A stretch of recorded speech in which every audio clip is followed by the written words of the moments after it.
Hello बच्चों।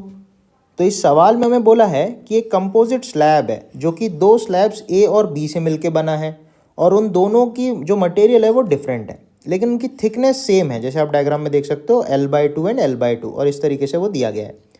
बोल रहा है इसका थर्मल कंडक्टिविटी जो है ए का K1 है और बी का कुछ K2 है, और बोल रहा है steady temperature difference of 12 degree is maintained across the composite slab. इसका मतलब ये है, अगर आप ए के लेफ्ट में आप सोचो कुछ TA टेम्परेचर है और यहाँ पे कुछ TB टेम्परेचर है, तो TA माइनस TB जो है वो 12 डिग्री मेंटेन करके रखा है। मैं अज्यूम कर रहा हूँ TA is greater than TB। अब इसमें बोला है कि what is the temperature difference across the slab A। मतलब अगर यहाँ जंक्शन का टेम्परेचर अपन कुछ TC सोचें तो A और C के बीच में जो टेम्परेचर का डिफरेंस होगा delta T, that is TA minus TC, ये हमसे पूछा है, राइट। तो यहाँ पे जो कॉन्सेप्ट अपन यूज़ करेंगे दैट इज़ सीरीज़ में हीट करंट जो होती है वो सेम या इक्वल फ्लो करती है। तो A से भी हीट करंट फ्लो सेम होगी, B से भी सेम हीट करंट फ्लो होगी और A से B में I ही फ्लो होगी। तो हम I को इस तरीके से लिख सकते हैं, I equals to K1A TA minus TC, A block से जो फ्लो हो रही है, upon L/2 equals to B block के लिख सकते हैं K2A TB minus TC whole upon L/2।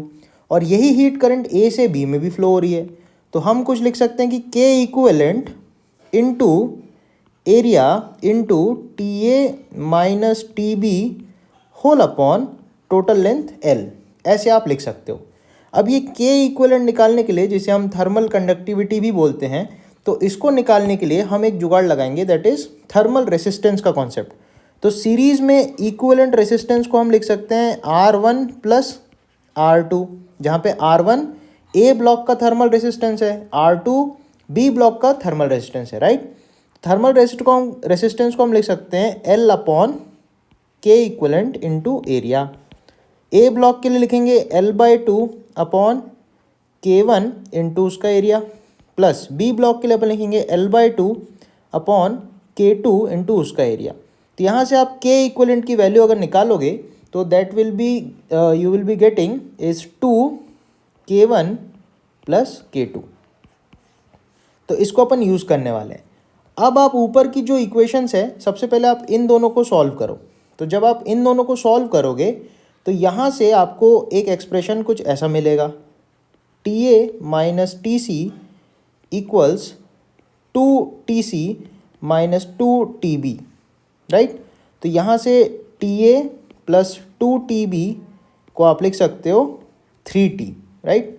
और हमें एक एक्सप्रेशन एक ये भी पता है कि TA माइनस TB जो है वो 12 डिग्री सेल्सियस है। ये दो चीज़ें हमें पता है। अब आप क्या करो, नीचे वाले एक्सप्रेशन से यहाँ से TB आप निकालो, तो TB को आप लिख सकते हो TA माइनस 12 और इसको उठा के आप ऊपर वाले एक्सप्रेशन में डाल दो। तो यहाँ से आपको TA माइनस TC की जो वैल्यू है वो आपको निकल के आ जाएगी, दैट इज़ 8 डिग्री सेल्सियस। तो ये हमारा आंसर हो जाएगा, राइट। तो ऑप्शन में आप देखोगे तो B option is the correct answer. Thank you बच्चों।